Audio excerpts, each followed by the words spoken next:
কৰিব ভাল নালাগে। এবাৰ যেতিয়া গভৰ্ণমেণ্ট নিয়মীয়া শিক্ষকৰ নিযুক্তি দিলো তাৰ পিছত পাৰ্থক্য আমি ধৰি ৰাখিব নালাগে। সৰ্বশিক্ষা অভিযানৰ পৰা ৰেগুলাৰাইজ হোৱা প্ৰত্যেকগৰাকী শিক্ষকৰে জ্যেষ্ঠতাৰ ভিত্তিত প্ৰধান শিক্ষক হোৱাৰ অধিকাৰ আছে আৰু সেই অধিকাৰক আমি সন্মান জনাব লাগে। আৰু ট্ৰেন্সফাৰ পোষ্টিঙৰ ক্ষেত্ৰতো 10 বছৰৰ যিটো সমগ্ৰ শিক্ষাৰ অভিজ্ঞতা সেই অভিজ্ঞতাটোক এইবাৰো আমি কাউণ্ট কৰিব লাগে, কাৰণ যোৱা 10 বছৰো তেওঁলোকে চৰকাৰতে কাম কৰিছে। SSA মানেও চৰকাৰ আৰু নৰ্মেল স্কুল মানেও চৰকাৰ।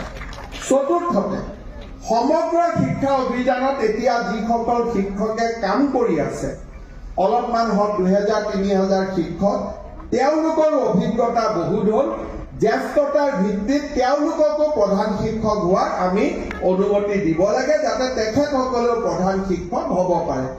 মোটামুটি মই এইটো কথাই ক'ম যে শিক্ষা বিভাগত শিক্ষকসকলক ডিছক্ৰিমিনেশ্যন নকৰি ইকুৱেলিটি সমতাৰ ষ্ট্ৰাকচাৰ এটা বনাওক, যাতে প্ৰত্যেকজন শিক্ষকে শিক্ষা বিভাগত কাম কৰি মই SSA, মোৰ পোষ্টটো পাৰ্চনেল, মোৰ পোষ্টটো ৰেগুলাৰাইজ, এনেকুৱা শব্দবিলাকৰ যাতে চিকাৰ হ'ব নালাগে। They can be a equal preacher, equal contributor to the growth journey of education improvement in Assam. মই এই তিনিওটা দিশৰ প্ৰতিও লক্ষ্য ৰাখিবৰ বাবে শিক্ষা মন্ত্ৰী ডাঙৰীয়াক অনুৰোধ কৰিম। পুনৰ এবাৰ গুণোৎসৱৰ সুন্দৰ ফলাফলৰ বাবে